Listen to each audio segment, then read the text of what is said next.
eng ang pathian ti hla karon sadona he hla hian in pathian hne na zona zota katan he khuvela lal te hian in an lal thu thleng an kalsan phal ngai lova vanaro puina lal thu thleng ain ran thleng an thlang ngai lova eng ang pathian nge moi ni le tin pathian hne na azota amangai te mangai eng ang mangai na nge mo inei le ma ni mel ma te tan tak ngel poi inun hlan ngam tu chu ti in pathian he na zona zota he lain ngai thak chu hianin pathian he na zona lo zo veula ama anne na fakna hlan chungin ming choi moi chuin he lai hi tungtan ne milo ngai thak sak don nia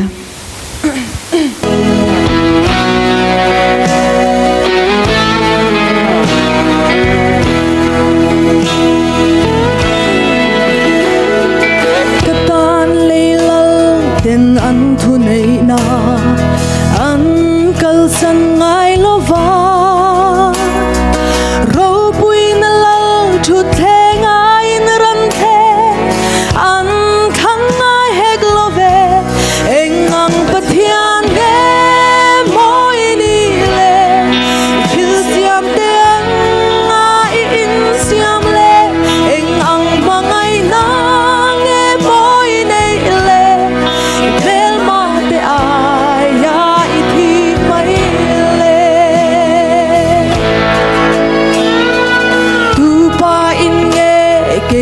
sual tan hian fa pa hlan phalang khovel shu chuagin zong po ni la ta mu zo om silo eng ang pathian nge moi ni le thil siam te ang ngai in siam le eng ang mangai na nge moi nei le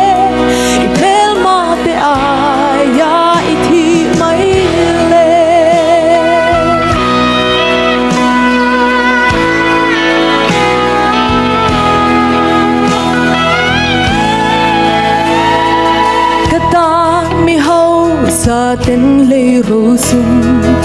an chan phal ngai lovang ma se le van zong zong nei tu ta ni chan phal si mo eng ang pathian nge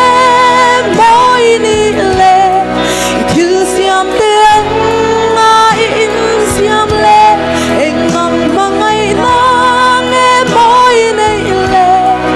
pel ma te ai ya ithi mai le eng ang pathian nge moi ni le thil siam te ang ngai in siam le eng ang mangai na nge moi nei le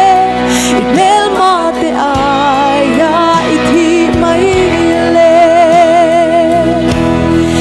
pel ma te ai ya ithi mai le lal paro pui bero se